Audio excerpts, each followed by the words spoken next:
Et bonjour à tous, comme tous les dimanches à 18h, je vous sors les meilleurs moments qu'il y a pu avoir à l'Assemblée nationale cette semaine. Si vous n'êtes pas encore abonné, c'est le moment de le faire. Pour tous les autres, installez-vous confortablement. On est parti. On ne règle pas un tel problème avec des élections. On règle un tel problème avec une action T4, mais cette fois beaucoup plus ambitieuse. La semaine dernière, un blogueur d'extrême droite a fait appel à la plus grande opération d'extermination des personnes handicapées, l'action T4, pour s'en prendre à moi et me menacer de mort. L'action T4 a conduit à l'extermination par le régime nazi de plus de 200 000 enfants et adultes handicapés pendant la Seconde Guerre mondiale, par surdose de médicaments, par sous-alimentation ou par asphyxie dans les chambres à gaz. Un crime de masse contre les plus vulnérables et contre ceux qu'on jugeait indignes de vivre pour purifier la société. L'horreur absolue. La concrétisation de l'idéologie eugéniste dans ce qu'elle a de plus abominable. Créatures physiquement altérées, fiottes, il devrait avoir honte d'exister. Voilà les mots de cette haine endormie des personnes handicapées. En votant pour Marine Le Pen, tout va rentrer dans l'ordre. Voilà de qui se revendiquent ceux qui appellent à mon extermination. On aimerait faire croire que c'est un élément isolé, une brebis galeuse. Mais aujourd'hui, ce ne sont plus seulement des mots. Ce fanatisme identitaire renaît sous la forme d'attaques contre les politiques de diversité et d'inclusion des personnes handicapées aux États-Unis par Trump. Personnes handicapées, transgenres, issues de l'immigration, musulmanes, juives, femmes, la banalisation de la haine envers l'un pave irrémédiablement la voie à la haine de l'autre. L'auteur de ce blog, multicondamné pour des propos similaires, a aujourd'hui fui au Japon. S'il n'y a pas d'accord d'extradition entre la France et le Japon, cet homme doit impérativement répondre de ses actes. Monsieur le ministre, saisissez-vous votre responsabilité d'agir avec la plus grande fermeté contre la prolifération d'un tel rejet contre un élu de la République, contre tous les concitoyens visés et contre l'intégrité même de notre société. Monsieur le député Pétavy, je vous prie d'excuser le ministre d'État, ministre de l'Intérieur, qui a dû se rendre en urgence dans les Hautes-Pyrénées auprès des hommes de la CRS 29 Pyrénées qui ont perdu un des leurs lors d'une opération de secours en montagne. Vous avez été victime d'une attaque en ligne abjecte, en ce qu'elle est une menace directe, d'autant plus ignoble qu'elle puise, comme vous l'avez dit, son inspiration dans la pire période de notre histoire. Vous avez déposé une plainte que le parquet de Bergerac a immédiatement retenue avec les qualifications de menace de mort, injure publique et injure à caractère homophobe. Ces injures et menaces ont été proférées par un ultranationaliste identifié, déjà condamné à plusieurs reprises, aujourd'hui dissimulé non seulement derrière son écran de blogueur, mais aussi par sa fuite à l'étranger. Suite à la réitération des menaces ce dimanche, le parquet de Bergerac a effectué un signalement au pôle national de lutte contre la haine en ligne, qui a accepté ce jour de s'en saisir, je vous le confirme. Je puis vous assurer que les moyens du pôle sont mobilisés pour faire progresser l'enquête et parallèlement, comme la préfecture de la Dordogne qui vous l'a indiqué, le cabinet du ministre de l'Intérieur est à votre disposition pour vous garantir les mesures de protection qui s'imposent, tant en votre qualité de citoyen que d'élu de la République. Mais je tiens à vous dire ici que, quelles que soient les sensibilités divergentes sur ces bancs de l'Assemblée nationale, une seule devise s'impose, celle du tous pour un. Car lorsqu'on s'attaque à un élu, c'est toute la République qui doit le soutenir et le protéger. Monsieur le ministre, il y a quelques semaines, votre collègue des Outre-mer, répondant à ma question en commission de défense sur la révision de la revue nationale stratégique, Emmanuel Valls a annoncé l'installation d'une base militaire navale et d'un commandement de gendarmerie dans le nord de Mayotte pour enfin protéger notre frontière qui est une passoire face à l'immigration clandestine. Réaction immédiate des autorités comoriennes et russes qui ont dénoncé ce qu'ils appellent la militarisation de notre département, contestant ainsi la souveraineté française à Mayotte. Silence assourdissant du Quai d'Orsay. Monsieur le ministre, vous qui visiblement savez montrer les muscles, condamner les déstabilisations par les régimes hostiles, allez-vous ici enfin répondre et défendre notre intégrité territoriale, dénoncer sans ambiguïté les ingérences comoriennes et russes qui déstabilisent le département de Mayotte? Je vous remercie. Merci Madame la Présidente, Mesdames et Messieurs les députés, Madame la députée Youssoufa, je vous prie d'excuser le ministre des Affaires étrangères, Jean-Noël Barrot, actuellement en visite en Égypte avec le président de la République. Je vous remercie, Madame la députée Youssoufa, de cet engagement permanent pour nos compatriotes mahorais.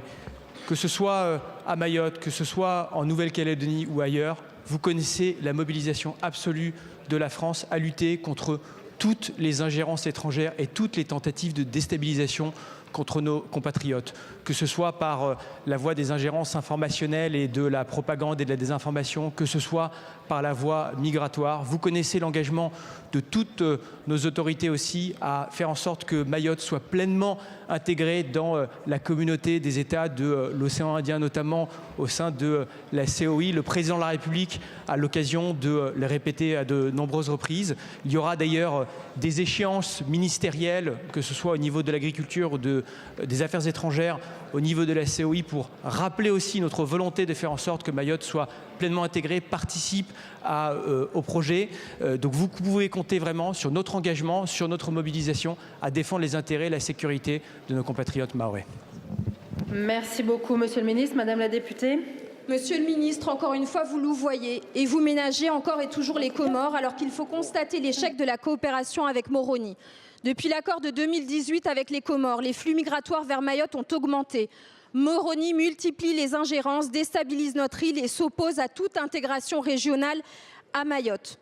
Et Paris déroule toujours le tapis rouge au président comorien. Dans 15 jours, vous l'avez dit, vous irez avec le président Macron au sommet de la Commission de l'océan Indien, cette organisation régionale financée par la France, par nos impôts et dont Mayotte ne fait pas partie à cause du veto comorien. Mayotte doit intégrer la Commission de l'océan Indien, point. Parce que la France de l'océan Indien, c'est Mayotte et la Réunion. Ce n'est pas la participation d'un ministre mahorais qui va nous faire avaler le statu quo. Je le dis ici devant la représentation nationale, nous n'accepterons pas une énième humiliation. Mayotte n'est pas un paillasson sur lequel vous pouvez vous essuyer les pieds pour continuer vos petites affaires avec les Comores en sacrifiant l'intégrité et l'honneur de notre pays. Plus de 3 millions de Français sont aujourd'hui auto-entrepreneurs. Ce statut est devenu, pour beaucoup, un tremplin vers l'activité, vers la liberté d'entreprendre, parfois même l'insertion. Mais derrière ce chiffre se cachent des réalités bien concrètes. Des prestataires de services, des coiffeurs à domicile, des travailleurs du bâtiment, ou encore des jeunes, comme l'un de ma circonscription, qui donnent des cours d'échecs dans des écoles, dans des associations, chez des particuliers. À 45 jours de l'entrée en vigueur de la réforme que vous avez annoncée avec une baisse à 25 000 € du seuil de franchise de TVA pour les auto-entrepreneurs, ces derniers sont malheureusement dans l'incertitude. Une telle mesure les obligerait à augmenter leurs tarifs ou à rogner sur des marges déjà faibles. Pour beaucoup, cela signifie tout simplement mettre la clé sous la porte. Dans ma circonscription, j'ai organisé plusieurs consultations. Partout, les mêmes mots reviennent. Incompréhension et anxiété. Face à ces oppositions, le gouvernement a décidé de suspendre la mesure pour concerter plus largement. Notre groupe salue cette décision qui avait appelé de ses vœux par la voix de notre collègue Thomas Lam. Toutefois, Monsieur le Ministre, il nous faut aller plus loin et se poser les bonnes questions. Quelles activités doivent relever de ce statut? L'auto-entreprise doit-elle être une rampe de lancement? Est-ce que toutes ces activités doivent être assujettis à la TVA. Ces questions sont fondamentales et doivent être tranchées dans le cadre du débat budgétaire. Elles ne peuvent être réglées par un amendement déposé sans concertation ni cohérence d'ensemble. Ainsi, Monsieur le Ministre, nous vous demandons de rassurer les auto-entrepreneurs en suspendant cette réforme jusqu'au prochain PLF et en engageant une concertation plus approfondie sur l'avenir du régime de l'auto-entreprise. Pouvez-vous vous engager solennellement sur ces points? Je vous remercie. Merci. Messieurs les députés, Monsieur le député François Jernigon, la réforme du seuil de franchise de la TVA que vous évoquez effectivement, prévue au PLF 2025, a suscité des inquiétudes, notamment chez les auto-entrepreneurs, que nous avons entendues. Et je veux dire ici que le gouvernement est très attaché au régime fiscal des auto-entrepreneurs, qui concerne plus de 2,5 millions d'entreprises. Et je dirais même qu'il faut les aider à croître et à dépasser ces seuils. Mais ça, c'est dans une vision dynamique. Cette réforme était demandée par un certain nombre d'entreprises, il faut bien que nous le disions ici, et donc j'ai demandé à Véronique Louwagie de conduire une concertation. Cette concertation qui a eu lieu n'a pas permis d'aboutir à une unanimité, ni en faveur ni en défaveur de la réforme. Donc le gouvernement, à l'issue de ces échanges, a proposé une réponse aussi équilibrée que rapide. Équilibrée d'abord en diminuant le nombre des seuils afin de simplifier et en remontant le seuil à 37 500 € par an contre 25 000 € avant la réforme. Le seuil de 37 500 € s'appliquait aux auto-entrepreneurs. Équilibré comme vous le demandez, en tenant compte de certains secteurs, notamment le bâtiment, pour lequel un seuil de 25 000 € est proposé. Cette réforme a été présentée au cours d'une discussion au Parlement. Elle n'a pas été jugée recevable. Nous cherchons aujourd'hui le vecteur législatif qui nous permettra d'avancer et de trouver avec le Parlement ce compromis. Je vous remercie. Monsieur le ministre, ce dimanche, vous vous êtes rendu en Algérie pour changer radicalement la ligne du gouvernement sur le dossier algérien. Votre voyage était l'occasion de balayer la ligne Retailleau pour adopter à nouveau la ligne Repentance. Chasser le naturel, il revient au galop. Ce déplacement donne le sentiment que la France y est rendue en position de faiblesse, pendant que l'Algérie, elle, en ressort renforcée. Comment tolérer que les positions du ministre de l'Intérieur soient si manifestement contredites par celles du Quai d'Orsay? Ces incohérences affaiblissent gravement l'unité de la parole de la France à l'international, mais aussi, et c'est peut-être pire encore, la confiance des Français en la parole publique. Alors que 65% des Français jugent que la France manque de courage face à l'Algérie, vous courbez l'échine devant le régime algérien. L'Intérieur nous promet le Karcher, vous coupez le robinet d'eau. L'Intérieur demande à ce que les délinquants algériens soient expulsés, vous les laissez s'en tirer. L'Intérieur annonce une riposte graduée et vous décidez de vous écraser. Comment croire une seule seconde les annonces faites par ce gouvernement qui en même temps promet la fermeté et dans le même temps se couche devant l'Algérie? Avez-vous seulement abordé la question des ressortissants algériens qu'il est urgent d'expulser pour protéger les Français? Non seulement la France n'est pas plus respectée qu'elle ne l'était hier, mais elle se retrouve plus que jamais humiliée. C'est aussi vrai que Boualem Sansal, symbole de la liberté d'expression dans notre pays, est encore détenu dans les geôles algériennes car vous n'êtes pas parvenu à le faire libérer. Ma question est donc simple, Monsieur le ministre. Alors que votre gouvernement est incapable de parler d'une seule et même voix, alors que d'un ministère à l'autre, vos positions sont totalement opposées, comment espérez-vous faire entendre la voix du peuple français? Merci Madame la Présidente, Mesdames et Messieurs les députés, Monsieur le député Masson. Le ministre des Affaires étrangères, Jean-Noël Barrot, s'est rendu à Alger dimanche suite à l'invitation du président Tebboune et à la suite de l'échange entre le président de la République et le président Tebboune. Premier échange diplomatique qui a permis de poser les principes de la sortie de crise et de l'apaisement des tensions, avec comme seule boussole la défense des intérêts des Français et le retour à un dialogue et à une relation apaisée, constructive avec notre partenaire algérien. Il y a eu des échanges de franchise entre le ministre des Affaires étrangères et le président Tebboune, ainsi qu'avec son homologue ministre des Affaires étrangères algérien, qui ont permis notamment d'acter la reprise de la coopération dans le domaine de la sécurité, de la défense et du renseignement. Il y aura d'ailleurs entre les responsables sécuritaires des échanges dans les prochaines semaines et un dialogue sur la question du Sahel. Le garde des Sceaux se rendra lui-même à Alger dans les prochains jours pour reprendre la coopération sur les questions de justice. Nous aurons aussi la reprise d'une coopération normale sur le plan consulaire. Il y aura un dialogue dans les prochains jours entre nos préfets et les consuls algériens pour là aussi faire respecter le droit international, les engagements pris de part et d'autre, en particulier sur la dimension migratoire.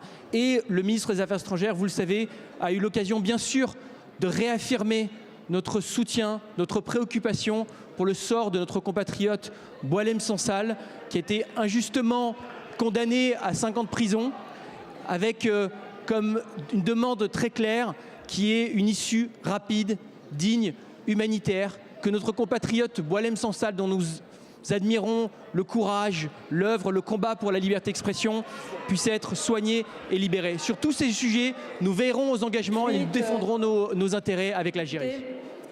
Ministre de la Repentance, Ce n'est pas de cette tombouille dont il est question, c'est de l'honneur de la France. L'honneur de la France qui exige la libération immédiate de Boualem Sansal. L'honneur de la France qui exige que l'Algérie récupère ses OQTF. L'honneur de la France plutôt que d'être à genoux devant un régime corrompu. Dans nos campagnes, beaucoup de Français ont peur de tomber malades tant les médecins manquent. Beaucoup de jeunes parents n'osent plus avoir autant d'enfants qu'ils le souhaitent quand dans leur commune, les classes ferment. Beaucoup de Français subissent les conséquences d'une immigration incontrôlée qu'ils n'ont pas choisie. Et pourtant, face à ces immenses défis, le gouvernement érige en priorité nationale les zones à faible émission. Les ZFE absurdes et injustes sont l'ultime signe d'une politique qui ne vient plus du terrain, mais d'une idéologie qui le méprise. Ces dernières années, les gouvernements ont joué contre leur camp, car nos campagnes sont au cœur du relèvement de la France.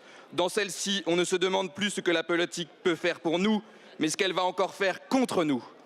Quand, Monsieur le Premier ministre, allez-vous abandonner ces ZFE qui excluent, qui divisent, qui humilient? Dans la ruralité, le revenu médian est de 19 000 € par an, contre plus de 30 000 à Paris. Une voiture neuve coûte en moyenne 34 000 €, inaccessible pour une majorité de Français.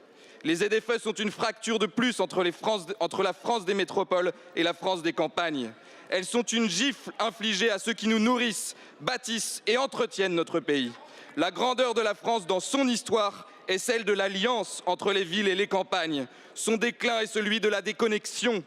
En commission, les ZFE ont été abrogés et je veux rappeler le travail mené par mon collègue Pierre Meurin. Monsieur le Premier ministre, votre responsabilité sera historique, vous qui aimez l'histoire, si ces ZFE sont réintégrés en séance par le gouvernement. Abandonnez-le. Merci Madame la Présidente. Monsieur le député Bartholomé Lenoir, votre question montre aux Français à quel point vous êtes déconnecté des classes populaires. Vous les utilisez, mais vous ne les protégez pas. Alors s'il vous plaît, tenons-nous-en aux faits. Oui, les Français les plus précaires sont les premières victimes de la pollution de l'air. Et nous luttons contre ça.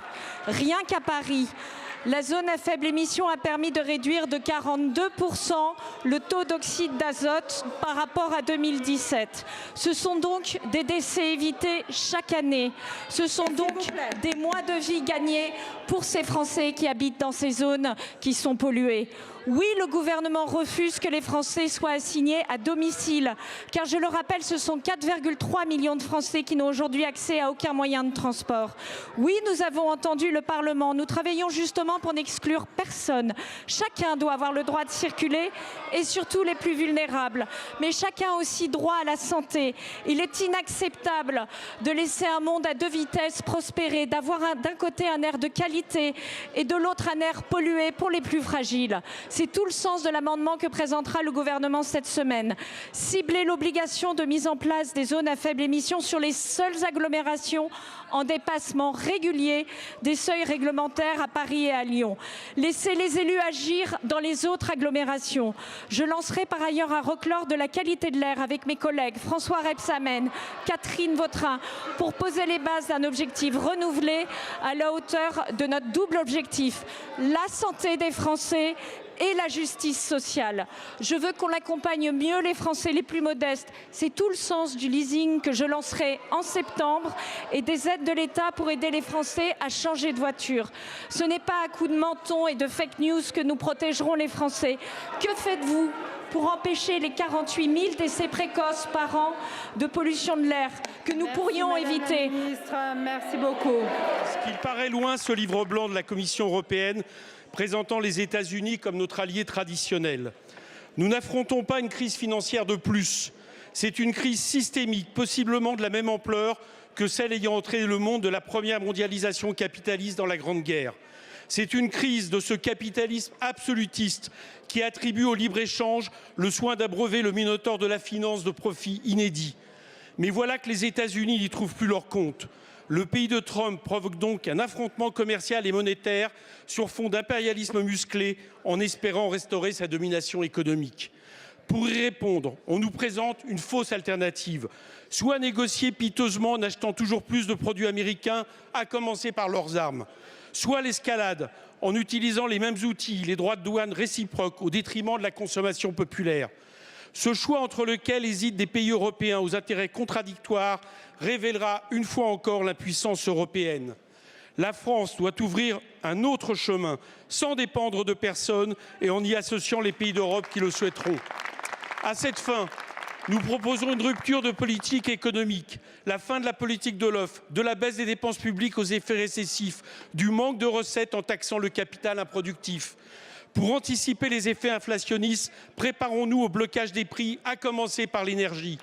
Au lieu d'une riposte réciproque nuisible, vigeons juste en taxant les entreprises américaines des services, de la tech, les GAFAM.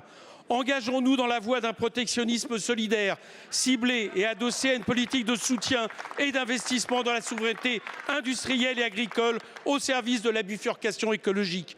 Au lieu de s'agripper au passé et à la vassalisation, ouvrons des négociations commerciales, non de libre-échange débridé, mais bien de coopération bilatérale avec les blocs économiques menacés par les États-Unis, à commencer par la Chine et l'Amérique latine. Ni le monde de Trump, ni celui du retour au libre-échange. Voilà notre plan. Quel est le vôtre? Madame la Présidente, Mesdames et Messieurs les députés, Monsieur le Président Éric Coquerel, c'est clairement un moment de bascule que nous traversons. Je veux d'abord être clair sur les objectifs de l'Union européenne. Nous cherchons évidemment la désescalade. Nous cherchons évidemment à rétablir le libre-échange qui a permis le développement économique depuis la fin de la Deuxième Guerre mondiale. Mais si nous voulons négocier avec l'Amérique de Donald Trump, ce n'est pas en demandant la désescalade que nous l'obtiendrons, c'est en montrant que nous disposons des mêmes armes et que notre marché, la force de notre marché et de notre Union va nous permettre de répondre et d'obtenir cette désescalade que nous recherchons. Et donc dans les jours à venir, et je serai avec mes collègues européens à Varsovie en fin de semaine et au G7 à Washington le 22 avril, nous allons construire une riposte qui va nous permettre, nous l'espérons, d'obtenir cette désescalade.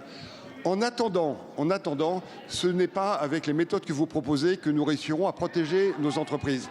Nous avons 28 000 entreprises qui exportent aux États-Unis, dont 40% d'entre elles exportent plus de la moitié de leur activité. Et donc la réponse appropriée en ce moment, c'est quoi? C'est de soutenir ces entreprises. Et avec mes collègues de Bercy, nous allons, après le Premier ministre et le Président de la République la semaine dernière, les rencontrer, les écouter, les accompagner, parce qu'il est essentiel qu'elles puissent traverser cette période en protégeant l'emploi et en protégeant notre modèle économique. C'est à cela que nous consacrons nos efforts, Monsieur le Président, et je peux vous assurer que nous le faisons avec beaucoup d'énergie et de constance. Je vous remercie. Je vais être directe.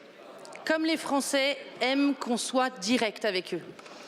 Les ZFE, c'est une bombe à défragmentation sociale. Elle ne protège pas l'air. Elle asphyxie la France qui travaille. Elle ne sauve pas la planète. Elle sacrifie ceux qui n'ont pas les moyens. Parce que les Français en ont assez. Vous le savez. Ils en ont assez de ces décisions technocratiques qui se décident à Paris pour culpabiliser la France des campagnes. Alors, grâce à la droite républicaine, nous avons obtenu la semaine dernière, en commission spéciale, la suppression des ZFE. C'est une victoire de bon sens. Une victoire de bon sens pour ceux qui, chaque jour, subissent l'écologie punitive. Cette écologie qui trie les citoyens. Cette écologie qui impose des mesures vexatoires et liberticides. Cette écologie qui interdit aux artisans d'aller sur les chantiers. Parce que oui, les ZFE sont une machine à exclure. Elles disent à l'ouvrier, si tu n'as pas de voiture électrique, reste chez toi. Et comble de l'ironie, cette fameuse voiture propre, elle est bien souvent construite à l'autre bout du monde, dans des usines qui, elles, ne connaissent ni transition, ni écologie. Elle condamne les retraités à l'isolement. Les plus modestes aussi renoncent à se soigner et à avoir accès à la culture. Alors non, ce n'est pas une politique de transition, c'est une politique de ségrégation. Une politique qui n'est pas pour l'air pur, mais c'est une politique du mépris pur et simple. Monsieur le Premier ministre, je me suis battue en 2021 contre cette aberration parce que je crois en une écologie positive. Alors aujourd'hui, ceux qui nous accusaient d'être hier inconscients sont aujourd'hui face à l'objectif de reconnaître que ces zones sont une impasse. Alors aujourd'hui, donnerez-vous gain de cause aux Français, mettrez-vous enfin fin aux zones à faible émission? Merci Madame la Présidente. Mesdames, Messieurs les députés, Madame la députée Anne-Laure Blin, votre question me permet d'affirmer ici ma totale solidarité avec la ministre de l'écologie Agnès Pannier-Runacher. C'est bien la moindre des choses, car effectivement, madame, et vous le savez, les maires ne vous ont pas attendu pour prendre conscience de la nécessité d'avoir l'air le plus pur possible dans leur ville. Les maires savent depuis longtemps, madame la députée, que cette qualité de l'air a une influence importante sur la santé de leurs concitoyens. C'est ainsi chaque année qu'il y a 48 000 décès précoces qui sont dus à des pathologies cardiaques et respiratoires. C'est pourquoi il est indispensable d'agir pour réduire la pollution de l'air, bien évidemment, tout en ne pénalisant pas ceux qui n'ont pas les moyens. À cet égard, je voudrais vous dire, puisque vous êtes élu du Maine-et-Loire, que je voudrais saluer l'action qu'a menée Christophe Béchu il y a près de 2 ans, en mobilisant l'ensemble des maires français pour leur dire: nous allons vous aider à lutter contre la pollution de l'air, nous allons le faire en vous donnant la souplesse nécessaire pour appliquer ces décisions. C'est la politique de ce gouvernement. Appliquer des règles européennes qui existent déjà dans 325 agglomérations, mais le faire avec la souplesse nécessaire en tenant compte du poids de chaque maire pour qu'il puisse l'adapter dans sa circonscription. Les annonces brutales de Donald Trump confirment un mouvement historique de démondialisation. Marine Le Pen avait eu la clairvoyance de l'anticiper, mais vous la subissez car vous n'avez rien vu et surtout rien compris.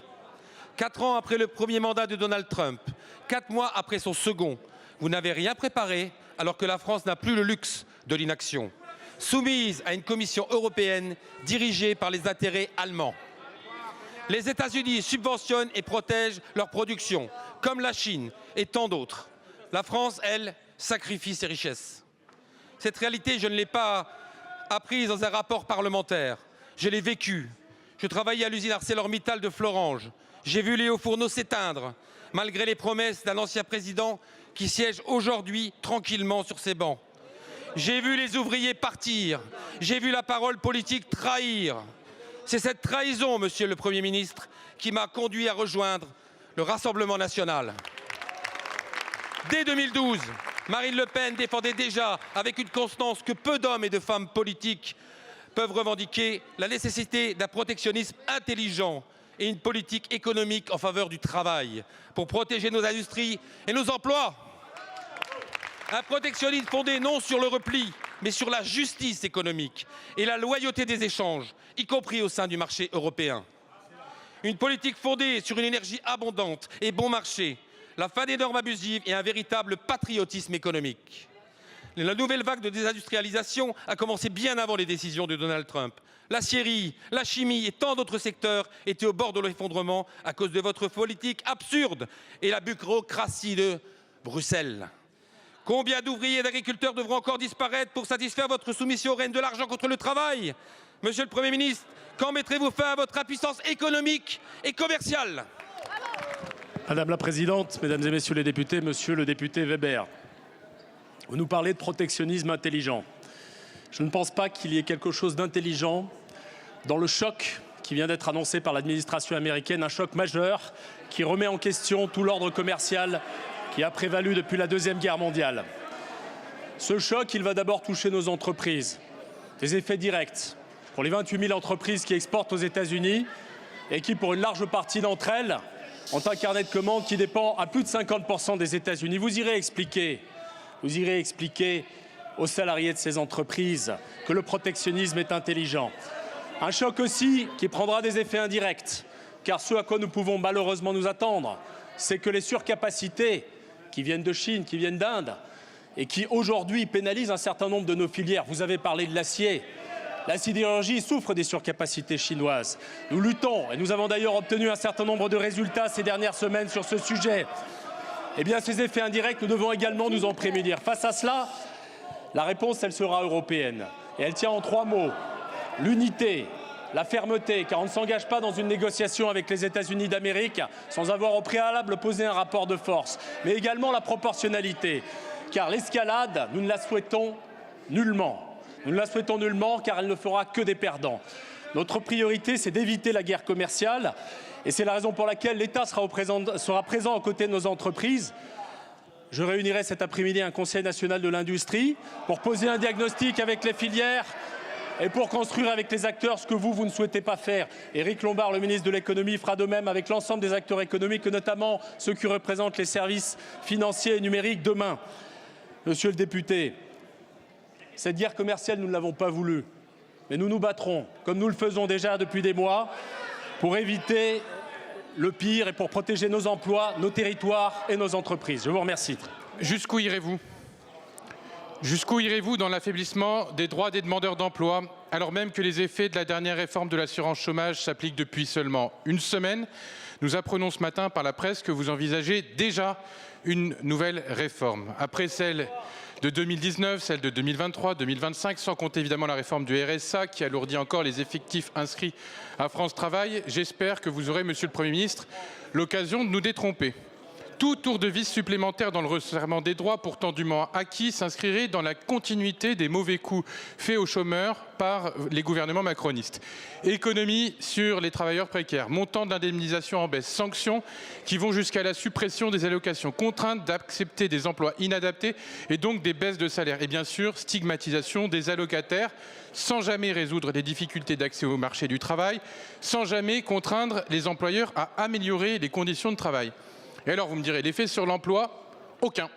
Aucun, puisque le taux de chômage qui avait baissé avant vos réformes augmente depuis. Mais par contre, il y a des effets bien réels sur la pauvreté. En 2024, votre bilan, c'était déjà 180 € de moins en moyenne par mois pour les chômeurs.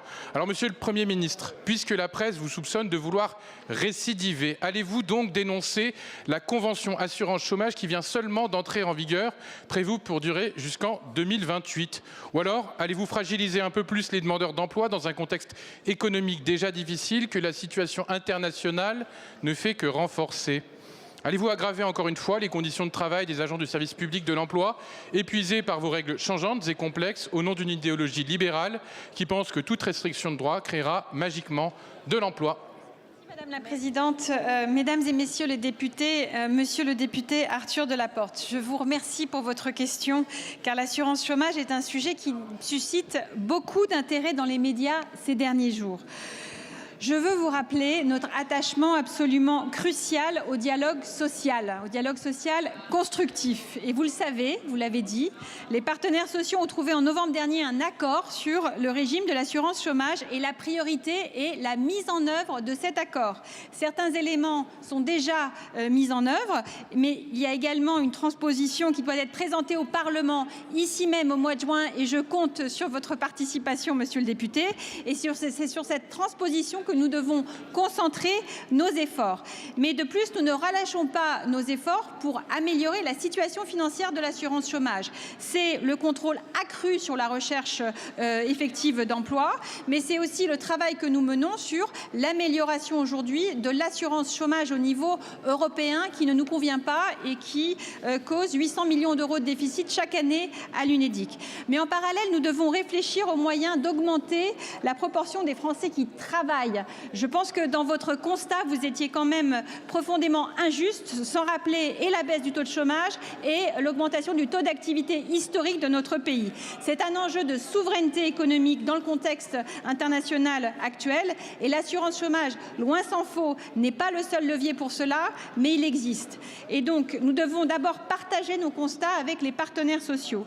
Notre priorité, c'est l'accompagnement vers l'emploi, les jeunes, les travailleurs expérimentés, les bénéficiaires du RSA sur lesquels les expérimentations montrent qu'il y a des progrès considérables. Nous devons les aider à trouver un emploi, et pas simplement un emploi, mais un bon emploi.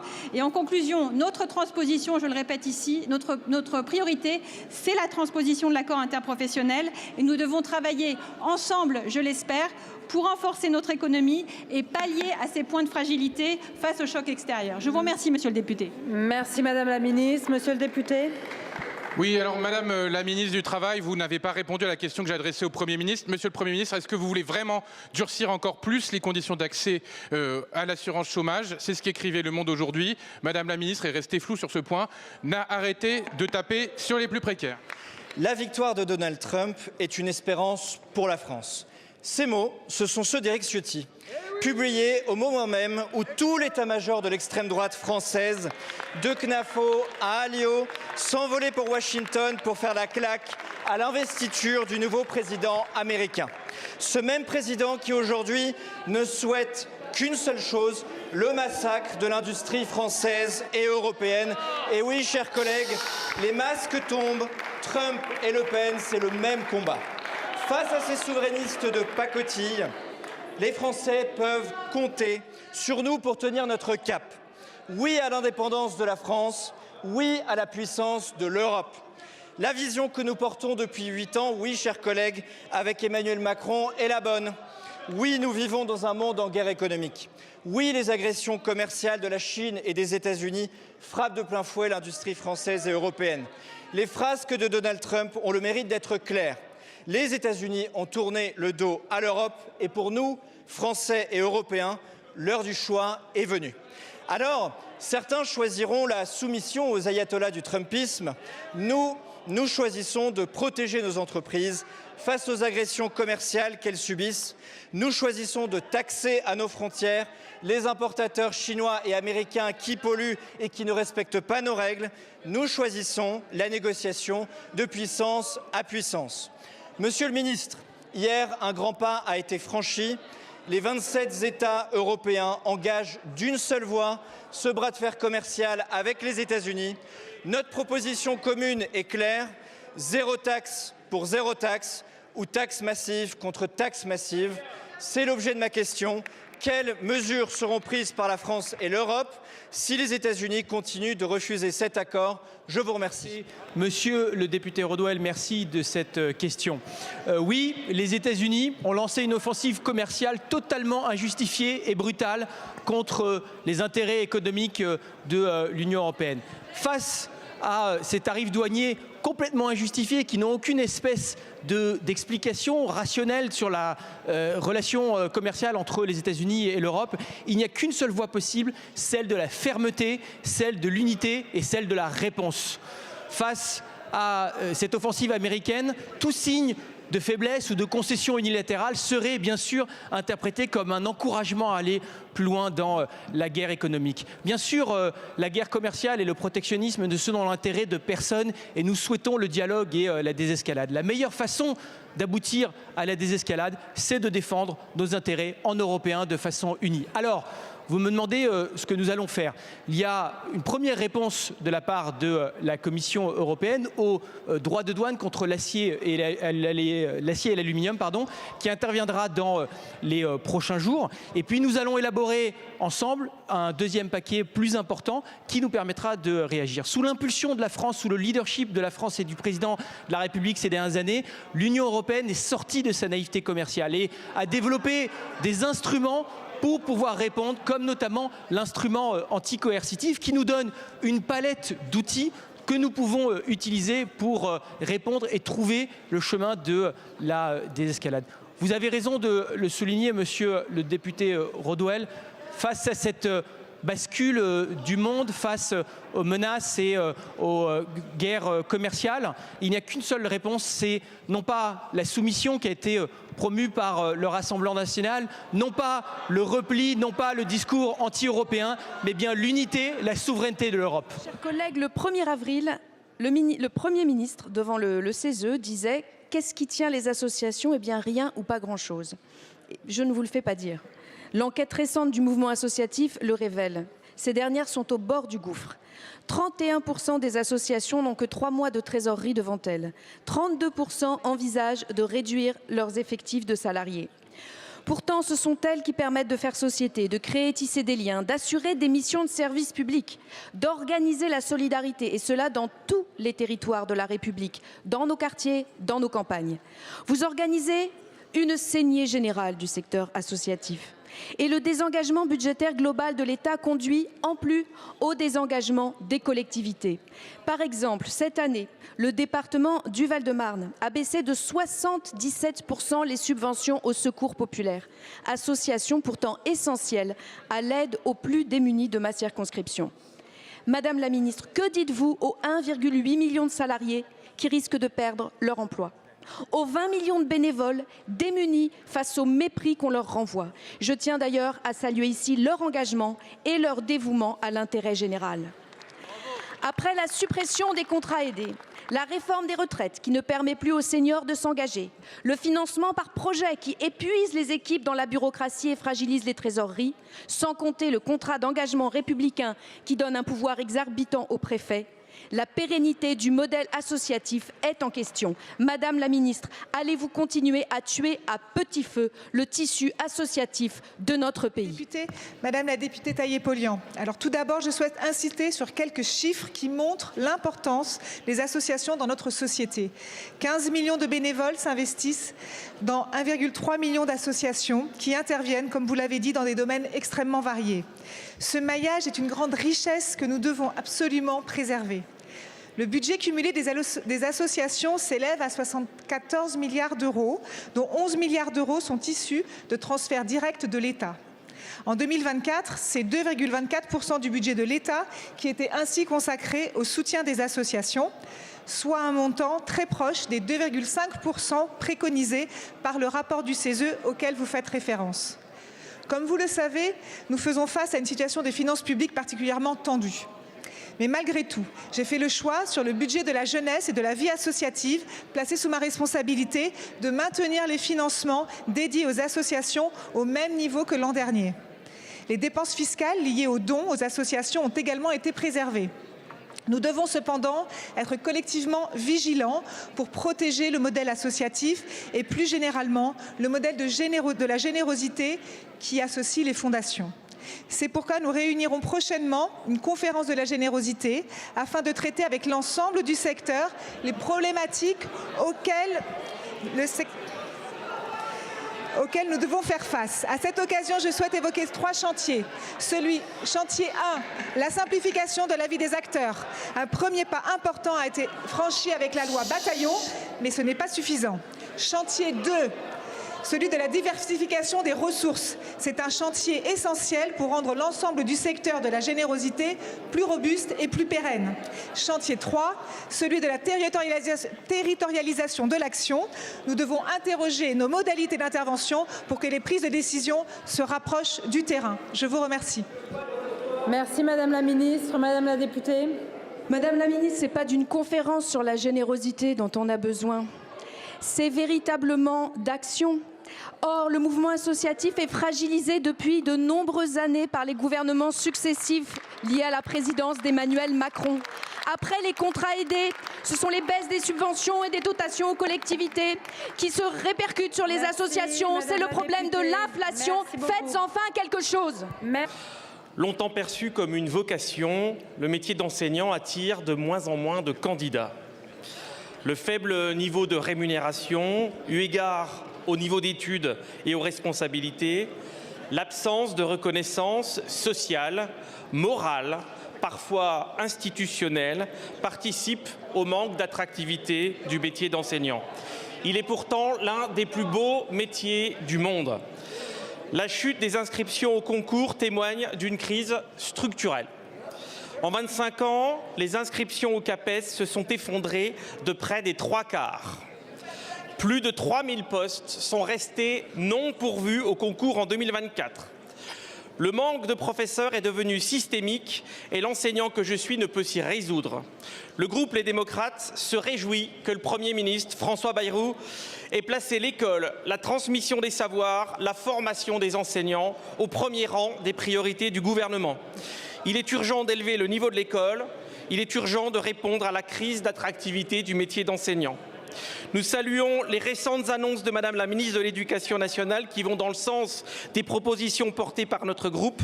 Nous faisons un constat identique concernant le positionnement du concours d'enseignants à Bac+5. La masterisation a considérablement réduit le nombre de candidats au concours. Elle a de plus éloigné la formation des réalités du terrain.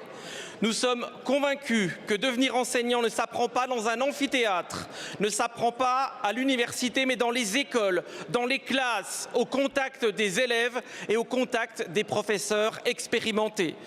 Nous avons besoin d'enseignants en confiance, bien formés et mieux accompagnés pour bâtir une école de la réussite.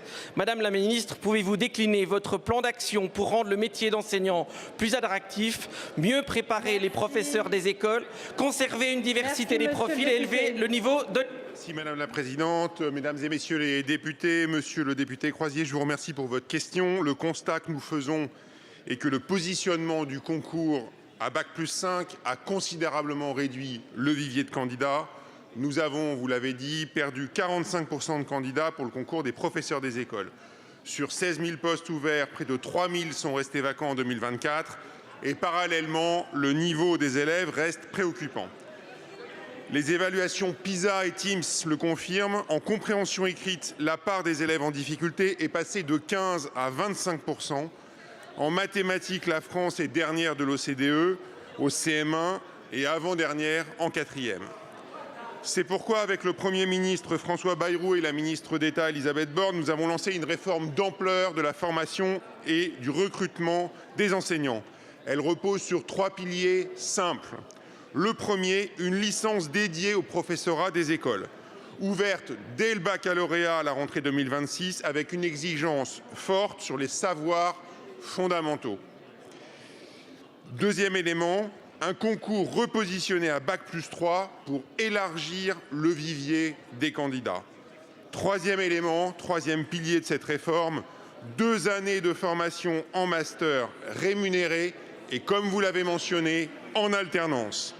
Les étudiants seront élèves fonctionnaires, ils s'engageront à servir l'éducation nationale pendant au moins 4 ans et c'est ainsi que nous allons mener une concertation avec les syndicats sur les parcours professionnels, la formation continue et la reconnaissance en milieu de carrière aussi. Ces mesures sont, je crois, à la hauteur de l'enjeu. L'enjeu, il est simple, c'est d'avoir partout, sur tout le territoire, les capacités de donner une chance à tous nos élèves de la République. Je vous remercie, Monsieur le député. Merci, Madame la Présidente. Ma question s'adresse à Monsieur le ministre de la Santé et de l'Accès aux soins. Monsieur le ministre, l'un des principes fondamentaux de notre démocratie parlementaire réside dans la capacité de la représentation nationale à voter des lois répondant aux attentes et aux besoins de nos concitoyens. Pourtant, force est de constater que leur application est régulièrement entravée par des délais excessifs dans la publication des décrets nécessaires à leur mise en œuvre et parfois même jusqu'à leur écriture, rendant la loi difficilement applicable. Je vais prendre pour dernier exemple la 4e année d'internat en médecine générale. Lors de l'examen du projet de loi de financement de la sécurité sociale pour 2023, le Parlement a adopté la création d'une 4e année d'internat. Les premières promotions d'internes concernés ont entamé leur formation en novembre 2023 et cette 4e année devra s'appliquer dès la rentrée 2026-2027. Or, plus de 2 ans après l'adoption du texte et à moins de 2 ans de son entrée en vigueur effective, le décret d'application n'a toujours pas été publié. Ce retard n'est malheureusement pas un cas isolé. Je pourrais également évoquer un arrêté de la loi Rist au sujet des infirmières en pratique avancée qui est toujours en attente concernant les produits prescrits. Cela illustre une difficulté récurrente dans la mise en œuvre des lois, qui vident de leur substance les décisions votées par la représentation nationale et créent une incertitude préjudiciable pour les professionnels concernés et pour les citoyens qui attendent des avancées concrètes. Plus largement, ces lenteurs administratives alimentent la défiance des Français envers leurs institutions, renforçant le sentiment que les engagements pris ne sont pas tenus. Ainsi, Monsieur le ministre, pouvez-vous nous préciser quelles mesures vous entendez prendre pour réduire ces délais et garantir que les lois votées soient effectivement appliquées dans un un calendrier respectueux de la volonté du législateur, surtout dans le domaine de la santé et de l'accès aux soins. Je vous remercie. Mesdames et messieurs les députés, Madame la députée errante, merci pour cette question qui finalement pose la question de confiance que les Français se posent, de voir des lois votées et de ne voir rien changer sur les territoires. Finalement, ce que vous décrivez, l'exemple criant, c'est de voir les déserts médicaux sur les territoires qui sont insupportable. On voit la réaction des élus locaux, on voit la réaction surtout des patients. Et le Premier ministre a souhaité que nous soyons force de proposition d'ici le mois d'avril. Donc sur les sujets que vous avez évoqués, je vais reprendre vos deux exemples qui sont des exemples extrêmement importants. Vous dire que 4 ministres de la Santé en 2024 ont favorisé la prise de décrets serait pas honnête. Donc naturellement, je veux pouvoir sortir ces décrets avec la confiance des étudiants, la confiance des soignants. Donc nous sommes en train de les réunir, de trouver surtout les maîtres de stage qui vont pouvoir les accueillir, particulièrement aussi dans les zones sous-dotées, de travailler avec les élus locaux pour voir les conditions de logement, les conditions de transport, les conditions d'accueil d'enfants en crèche et puis aussi les conditions financières de rémunération, possiblement une phase socle, une phase liée à l'activité, une phase liée à la permanence des soins, une phase dans les zones particulièrement sous-denses. Donc tout ça prend un petit peu de temps. Elle doit se faire en concertation avec Philippe Baptiste, le ministre de l'Enseignement supérieur, que je remercie pour son étroite collaboration sur ces sujets. Et comme je l'ai annoncé la semaine dernière au Congrès national de médecine générale, ces décrets, ces arrêtés seront pris avant l'été pour que les 3700 docteurs juniors, puisque c'est comme ça qu'ils s'appellent, vont pouvoir venir sur les territoires apporter du soin supplémentaire car c'est une priorité pour la population et j'espère reprendre aussi une forme d'aller vers puisque j'espère que ces jeunes docteurs juniors permettront à l'ensemble des médecins de reprendre les visites à domicile. Merci Monsieur le Ministre. Madame la députée. Oui, Monsieur le Ministre, vous pouvez compter sur nous. Nous sommes nombreux à suivre les décrets, les sorties, les arrêtés et franchement, nous ne lâcherons rien. Merci. Le 11 mars dernier, la CNIL, la Commission nationale informatique et liberté, a donné son feu vert pour un programme européen de recherche qui s'appelle Darwin EU, qui prévoit de transférer les données de santé de 10 millions de Français qui seront hébergés par l'entreprise américaine Microsoft. À l'heure où même la Commission européenne envisage des mesures de rétorsion commerciale à l'encontre des entreprises numériques américaines. Comment peut-on confier des informations aussi sensibles à Microsoft? Je rappelle qu'en vertu du Cloud Act, qui a été voté sous le premier mandat de M. Trump, le gouvernement américain s'autorise à accéder aux informations confidentielles de leurs entreprises nationales au nom de la sécurité. Et franchement, il y a fort à parier que M. Trump va user et abuser de ce droit extraterritorial. Et nous ne pouvons pas rester les bras ballants à le déplorer. Il faut faire des choses.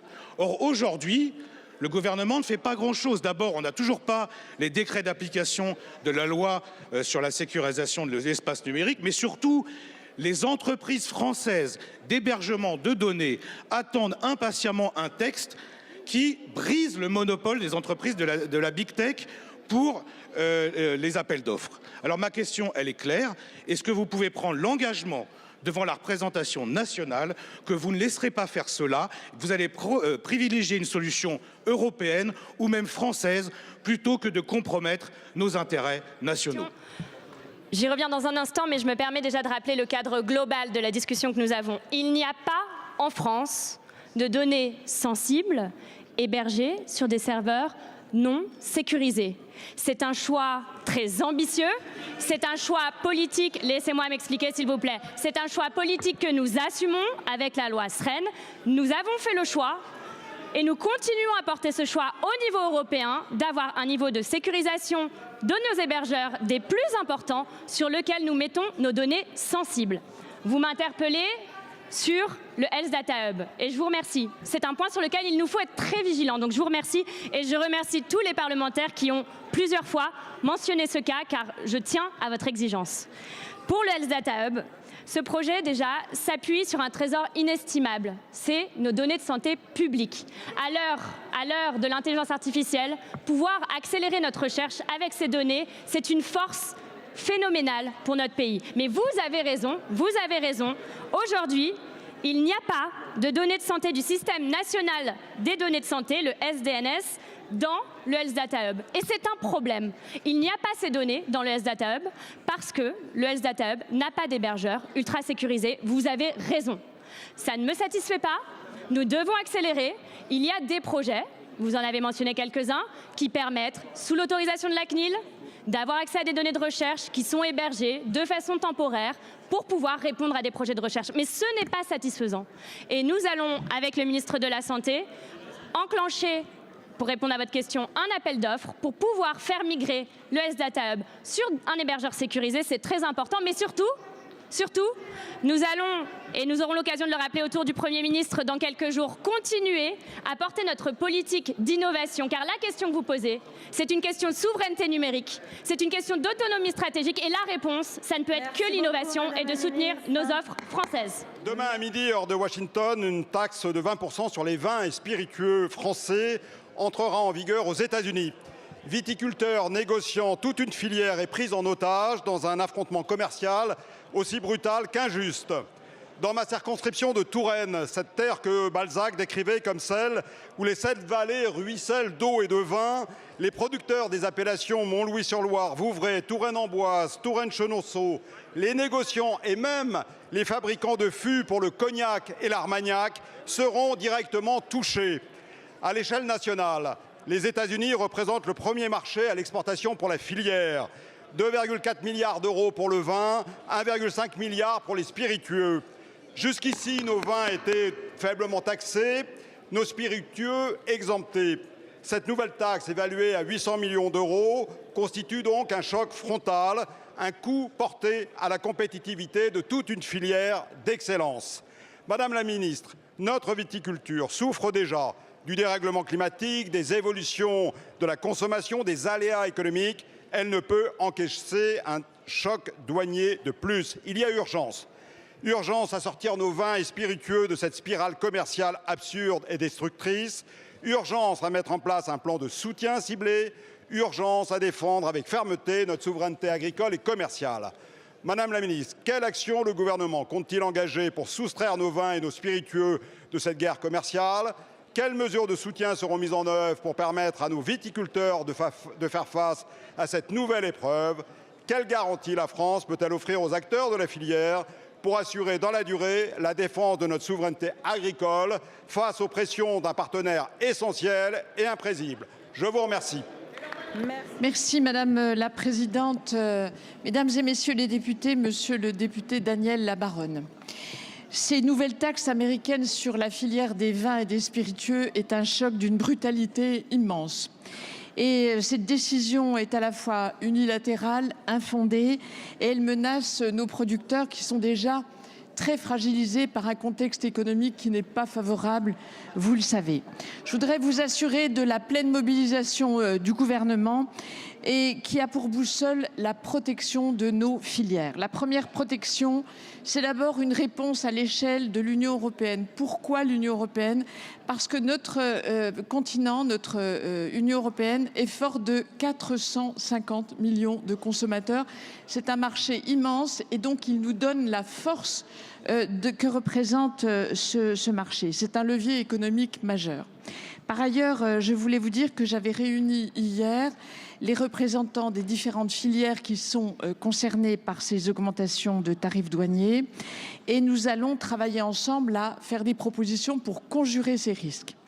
Je leur ai demandé de me faire des propositions et nous avons déjà examiné plusieurs pistes. La première piste, c'est d'abord de dire qu'il faut la fermeté pour le rapport de force, mais ça n'exclut pas la diplomatie parce qu'il y a le souhait partagé d'une désescalade. La guerre commerciale, on le sait, ne fait que des perdants. La deuxième piste est que, et c'est un point fondamental à mes yeux, que l'agriculture ne soit pas la variable d'ajustement de la riposte douanière. Autrement dit, il faut veiller dans les produits américains qui pourraient être taxés à ne pas engager cette escalade des taxes successives. Le Bourbon est un bon exemple et je me réjouis de ce point de vue-là de son exclusion du premier train de contre-mesures. Ensuite, beaucoup de filières ont dit... Mais vous avez largement écoulé votre temps de questions, donc voilà, je suis désolée. Monsieur Labaronne. Les vins et les spiritueux français ont besoin de tout le soutien du gouvernement. Je vous remercie. Ma question s'adresse à Monsieur le ministre de l'Enseignement supérieur, de la Recherche et de l'Innovation. Monsieur le ministre, le 1er avril dernier, à l'université Lyon 2, le maître de conférence, Monsieur Fabrice Balanche, a été violemment pris à partie par une quinzaine de militants pro-palestiniens encagoulés, interrompant son cours en le traitant de sioniste et de raciste, l'obligeant à quitter l'amphithéâtre. Son tort, avoir défendu la décision légitime de l'université d'interdire l'organisation d'une rupture du jeûne du Ramadan dans ses locaux, conformément au principe fondamental de laïcité. Cet événement gravissime met une fois encore en lumière l'emprise inquiétante d'une extrême gauche radicalisée sur nos universités, prête à recourir à la violence et à l'intimidation pour imposer une idéologie communautariste et liberticide. Ces attaques, empreintes d'antisémitisme, doivent être condamnées sans réserve et la lutte contre cette haine doit être une priorité absolue dans nos établissements. Victor Hugo écrivait « Je veux l'Église chez elle et l'État chez lui ». Aujourd'hui, en tant que représentants du peuple français attaché à l'héritage républicain et laïque, nous affirmons clairement la religion, c'est à la maison et non à l'université. Monsieur le ministre, quelles mesures concrètes allez-vous mettre en œuvre pour restaurer la sécurité, préserver la liberté d'expression, combattre fermement l'antisémitisme et réaffirmer sans ambiguïté la laïcité au sein de nos établissements? Envisagez-vous la dissolution de ces groupuscules d'extrême gauche responsables de ces violences, ainsi que des sanctions administratives à l'encontre des étudiants participant à de telles actions? Je vous remercie. Le message est très simple, c'est un message de fermeté, de grande fermeté d'une part, d'un soutien sans faille à l'enseignant-chercheur et à l'université. J'ai d'ailleurs eu au téléphone à la fois le maître de conférence en question et la présidente de l'université la semaine dernière. Les intimidations, les menaces physiques sont graves, elles sont gravissimes. Ils sont absolument intolérables et bien entendu, moi je suis le premier défenseur des libertés académiques et les libertés académiques, elles passent évidemment par la liberté d'enseigner, par la liberté de dire, par la liberté de s'exprimer dans le cadre et dans tout le cadre de la loi, évidemment. Une plainte a été déposée, la protection fonctionnelle a été activée. Je voudrais vous dire simplement que cette liberté académique que je mentionnais il y a quelques instants, nous devons la défendre. Nous devons la défendre au-delà des clivages politiques. Notre tolérance sera nulle sur le sujet et je vous demande aussi de ne pas instrumentaliser les débats qui ont lieu au sein des universités. Merci. Merci beaucoup, Monsieur le ministre. Monsieur le député.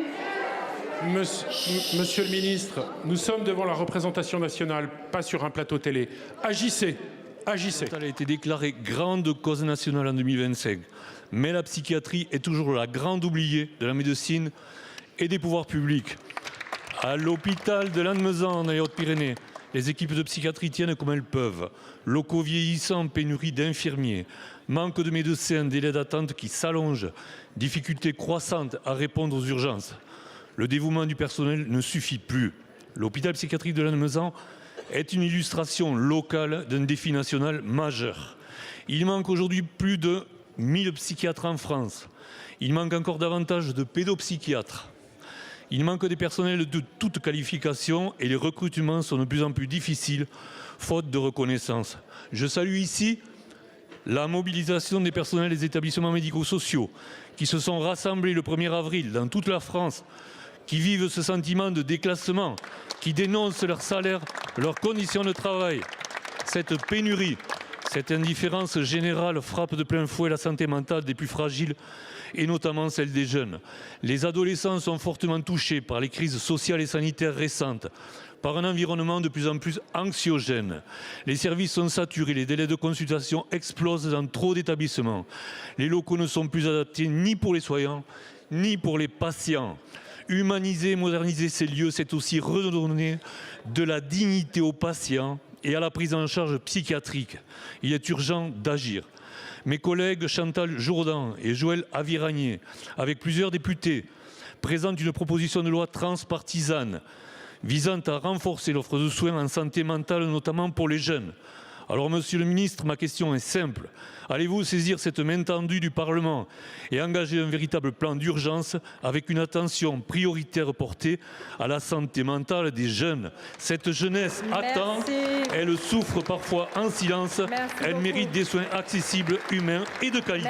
La présidente, mesdames et messieurs les députés, monsieur le député Feignet, effectivement, vous faites bien d'évoquer la difficulté dans laquelle se trouve l'ensemble des soignants, de la psychiatrie en général, que ce soit la psychiatrie hospitalière, la psychiatrie ambulatoire. Et justement, le fait d'avoir grande année santé mentale va permettre de lever le voile sur beaucoup de choses. Déjà sur déstigmatiser toutes ces pathologies. Et on voit aussi que certains, notamment journalistes, révèlent leur bipolarité. Donc il faut parler de ces sujets. Naturellement que pour être très concret dans vos demandes, il faut former plus de soignants, plus de médecins vers la psychiatrie. On parle des déserts médicaux, mais dans les propositions qui seront faites par le Premier ministre fin avril sur ces sujets-là, il y aura naturellement une prise en charge plus importante pour les troubles psychiatriques et psychologiques. C'est aussi important d'avoir tout le monde à bord sur ces sujets.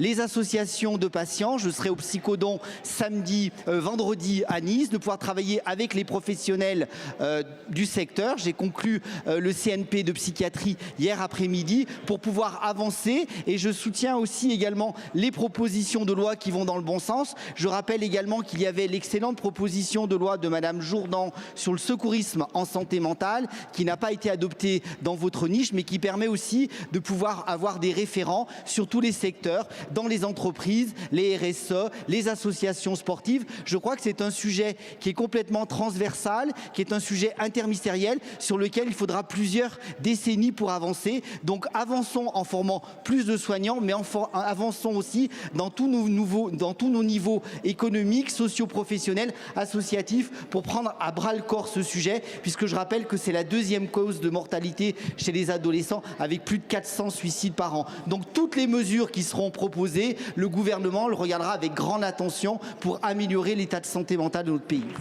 Merci.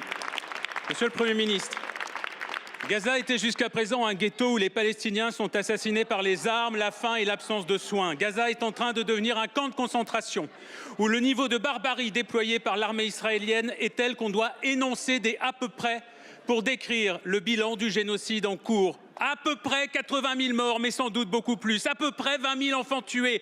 20 000 enfants. Jamais dans l'histoire récente, des enfants n'ont été massacrés en si grand nombre avec un tel sadisme. Tous les jours, des enfants palestiniens sont brûlés, écrasés, démembrés, décapités, abattus d'une balle dans la tête, amputés sans anesthésie, emprisonnés. Et dans cet hémicycle, les complices sont nombreux. Les complices sont ceux qui se rendent en Israël pour soutenir le gouvernement fasciste de Netanyahou et encourager son armée. Les complices sont ceux qui répandent la propagande du groupe de lobbying de l'extrême droite israélienne Elnet. Les complices sont ceux qui mènent des campagnes de diffamation contre la rapporteure spéciale de l'ONU pour les territoires palestiniens. Les complices sont ceux qui reçoivent à Paris des ministres d'un État désormais voyou, mais qui sont incapables de la moindre sanction, de la moindre réprimande. Et s'il y a tant de complices ici, c'est parce que la vie des enfants palestiniens a moins de valeur pour vous que la vie des autres enfants dans le monde. Pour vous, ce ne sont que des à peu près. Mais pour nous, ce sont nos enfants. Et comme nos enfants, ils ont un nom, ils ont un visage, et ils ont une vie à vivre. Comme Bissane Al-Hindi, qui a été tué dans son sommeil par un bombardement sur sa tente à Khan Younes dans la nuit du 17 au 18 mars dernier. Regardez ce visage. C'est interdit de brandir des affiches. Regardez tous ces visages autour de moi. Ce sont les Allez. visages de notre mauvaise conscience. Vous n'avez plus la parole. Je ne sais pas à qui s'adresser à votre question. Vous n'avez plus la parole, monsieur le député. Je vous remercie de ranger ces affiches. Vous contrevenez au règlement de l'Assemblée nationale. J'imagine que votre question s'adressait au ministre des Affaires étrangères et donc je donne la parole à monsieur Benjamin Haddad. Nous regarderons ce que nous ferons comme sanction, s'il vous plaît. Monsieur le ministre, allez, s'il vous plaît.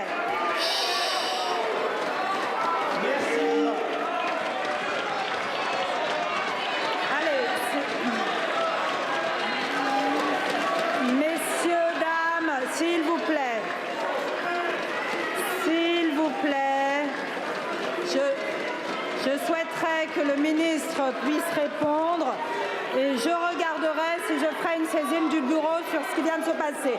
J'ai un bureau qui se réunit demain matin. Nous pourrons en parler au bureau demain matin. Je voudrais que le ministre puisse répondre. J'ai entendu votre désapprobation. Monsieur le ministre. Merci, Madame la Présidente, Mesdames et Messieurs les députés. Monsieur le député Caron, sur un sujet si grave, que d'outrance, que de caricatures. La France, le président de la République ont toujours été du côté de ceux qui souffrent des deux côtés. Que d'outrance et de caricatures, alors que le président de la République est aujourd'hui en Égypte avec ses homologues égyptiens et jordaniens pour rappeler notre attachement à un cessez-le-feu permanent, à la libération de tous les otages, au soutien du droit international humanitaire et à la relance du dialogue politique pour trouver une solution à deux États. Que d'outrance et de caricatures alors que notre diplomatie s'est mobilisée sans arrêt depuis le début pour retrouver la voie du dialogue et que nous avons dit très clairement que la rupture du cessez-le-feu représentait un retour en arrière dramatique pour la région et que nous avons cessé de nous mobiliser avec nos partenaires pour reconstruire Gaza, pour préparer le jour d'après, pour remettre les parties autour de la table et pour préparer un avenir de paix entre deux États, israéliens et palestiniens, qui devra se faire sans le Hamas, monsieur le député, qui est l'ennemi de la paix, l'ennemi des Israéliens et l'ennemi du peuple palestinien. La France a toujours porté cette voie de dialogue et de paix, tandis que vous, monsieur le député, tandis que votre groupe n'a cessé d'instrumentaliser ce sujet si tragique à des fins politiques, n'a cessé de souffler sur les braises de l'antisémitisme, alors que notre diplomatie se mobilise. Ce sujet mérite de la dignité et il mérite de l'engagement et il mérite du soutien à notre diplomatie. Je vous remercie, monsieur le ministre. La séance des questions au gouvernement est terminée. La séance est suspendue et je saisirai le bureau sur les agissements qui se sont produits en fin de séance. Merci à tous.